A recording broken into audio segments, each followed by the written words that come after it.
The evacuation fleet had 14 minutes left when a human flagship cut its jump sequence and turned back into the fire. I watched through the observation viewport as the UNS Resolution, a battle-scarred heavy cruiser of Earth's 7th Fleet, fired its forward RCS thrusters, spun its hull 180 degrees, and dove back toward the burning rings of Station Orn Prime. Behind us, the jump corridor was closing.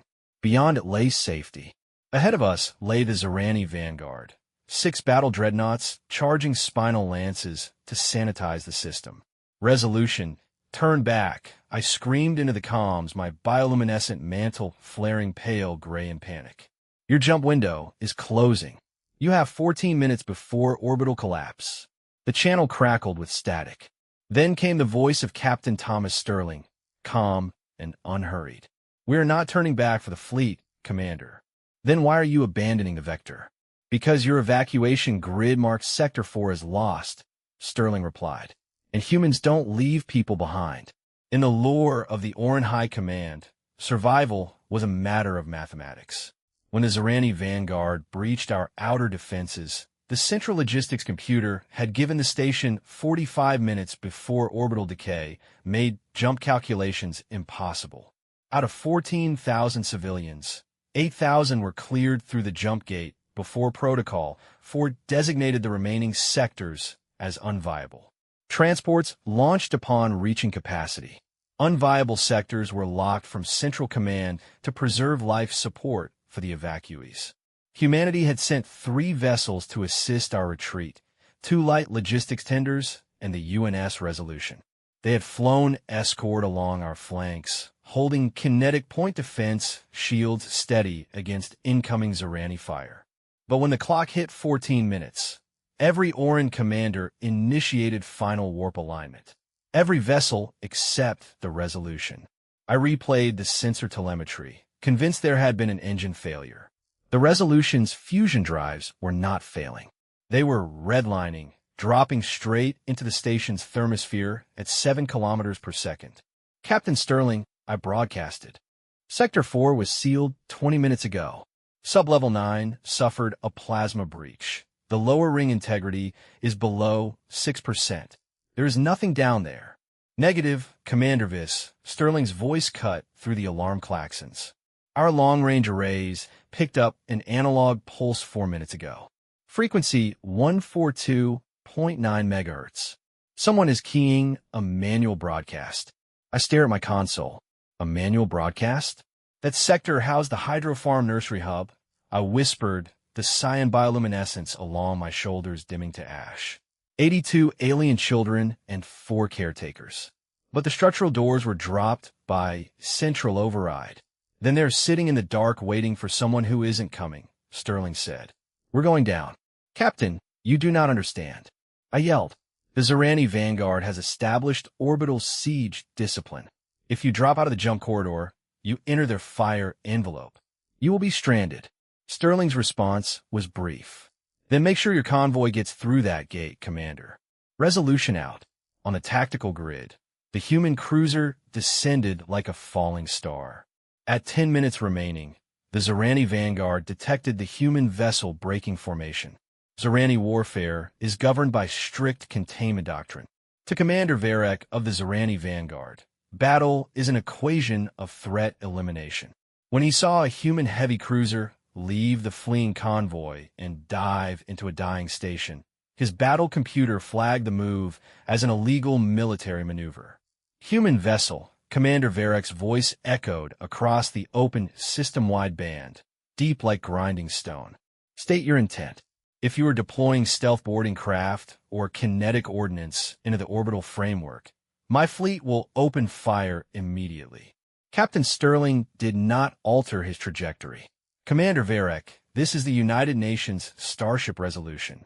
We are executing a non-combat extraction at sublevel 9. We request a temporary pause in orbital bombardment until civilian retrieval is complete. Varek paused, his rigid carapace plates tight against his armor. Station Orn Prime was declared clear of viable assets under Coalition Directive Four. Varek said coldly, I will grant your sensors 15 seconds to verify this broadcast. If my tactical telemetry detects a military deployment, my dreadnoughts will sanitize the sector. On my display, the countdown ticked down to 8 minutes. The Resolution reached the lower ring of Station Oran Prime. The station's automated docking bays were dead, their gantries twisted by plasma fire. The human cruiser positioned its ventral hull 60 meters from the ruptured hull of Sub-Level 9. Lieutenant Vance, Sterling's voice echoed over internal comms. Fire the breacher clamps. Manual insertion. 4 titanium grappling cables shot from the Resolution's underbelly, slamming through 3 meters of bulkhead. The human cruiser anchored itself directly to the collapsing station. Inside the dark, freezing corridor of Hydrophar Nursery Hub 82, 12-year-old Elia sat pressed against the emergency bulkhead. Her mantle was completely gray, her small hands trembling as she held an ancient emergency radio transmitter. Beside her, 81 younger children sat in total silence, listening to the metallic groans of the station falling apart around them. The life support reserve indicator flickered red. 4% remaining. Temperature -14 degrees. The emergency door had been locked from the outside when Directive Four was issued. For 2 hours, they had watched through the thick viewport as the giant transports left. They knew what the gray lights on their mantles meant. They had been left behind. Then, the ceiling exploded. It was not Zoranni plasma. It was the screaming bite of human plasma cutters. 4 heavy armored boots slammed onto the deck plating, followed by the bright beam of tactical floodlights. Human Marines in heavy vacuum suits dropped into the freezing room, their thermal packs glowing amber in the dark. "We have contact," a human voice boomed through helmet speakers. 82 children for caretakers. Life support critical. Elia shrank back, shielding the smaller children behind her. One of the Marines knelt in front of her. He lowered his outer thermal visor, revealing his clear face behind the inner faceplate. He smiled, a broad, tired human smile. "Hey, kiddo," the Marine said softly through his suit's audio grid. "Sorry we're late. Traffic was terrible outside." He took the ancient radio transmitter from her frozen hands and wrapped a heated thermal blanket around her shoulders. "We found you," the Marine said, scooping 2 smaller children into his arms while another Marine opened a portable oxygen shelter. "Now we get you out." Outside, the countdown hit 5 minutes. The signal was real, but the structural cables anchored to the collapsing station were flagged by Varek's battle computer as an armed breach threat. His 15-second verification window expired. "Human cruiser," Varek declared over the fleet band. "Your verification window has expired. Commencing target destruction." Heavy tungsten slugs hammered into the space surrounding the Resolution. The station's outer solar arrays shattered into million fragments. The human cruiser was trapped in a lethal dilemma. It was anchored to the station, its RCS thrusters firing continuously to hold the collapsing lower ring stable, while the first human dropship rushed 31 children into the Resolution's hangar. 51 children and 4 caretakers were still trapped inside the Nursery Hub. If the Resolution detached its cables to evade, the station ring would shear off and plunge into the planet's gravity well, crushing the remaining children inside. If it stayed, the next Zoranni volley would punch straight through its engine housing. "Bridge," Lieutenant Vance shouted.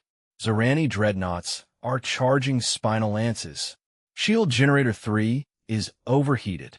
Dropship 2 needs 90 seconds to finish loading." Captain Sterling stood on his bridge, looking at the countdown timer. 3 minutes remaining until the jump corridor collapsed. "Engine room," Sterling commanded. "Transfer all auxiliary power from the hyperdrive array into forward kinetic barriers." "Sir?"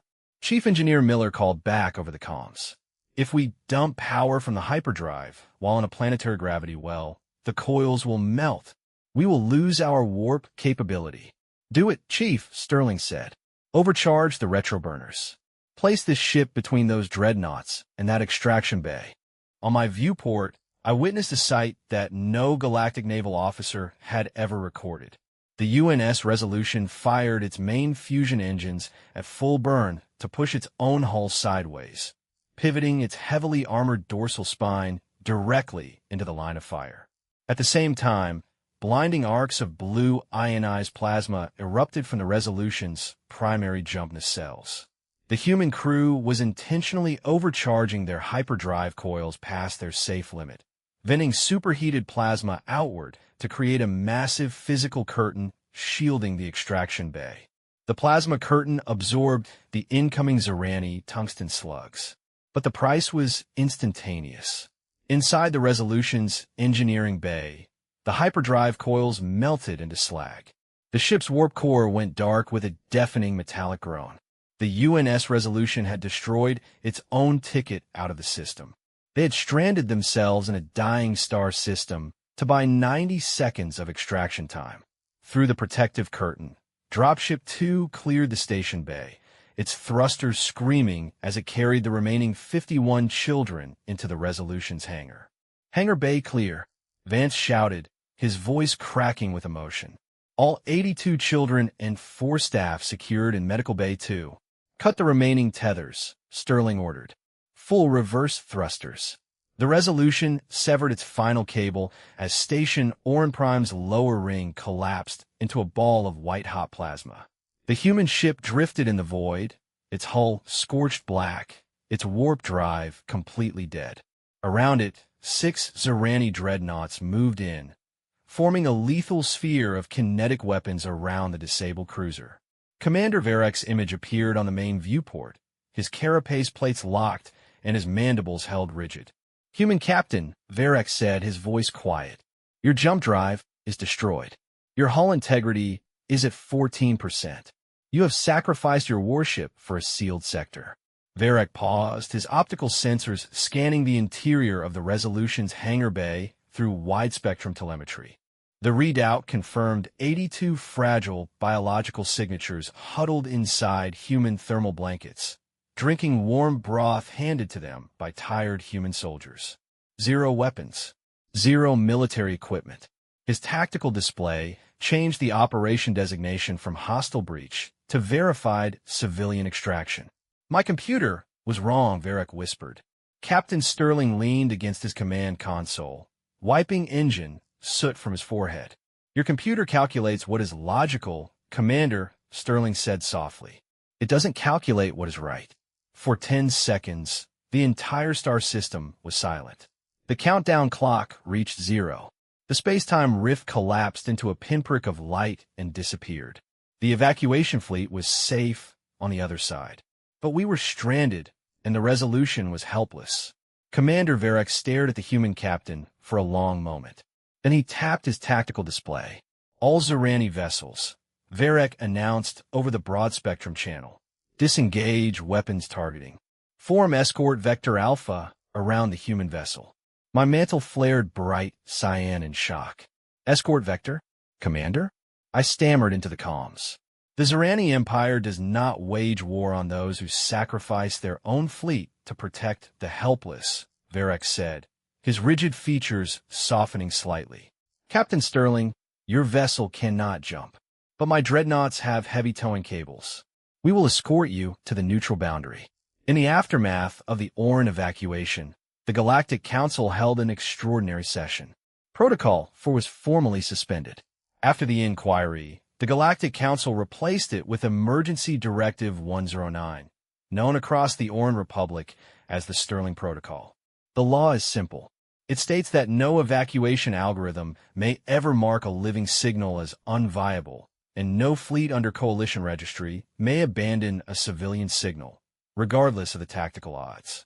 In the archives of the Orn Republic, there is a small bronze plaque mounted in the central plaza of our new homeworld. It bears no pictures of warships and no grand tactical maps. It bears only 82 names, followed by a single sentence carved in human script. A computer measures survival by what is saved.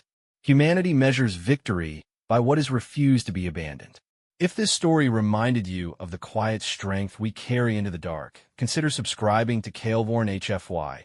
Leave a thought in the comments below. And remember, no signal is ever truly lost.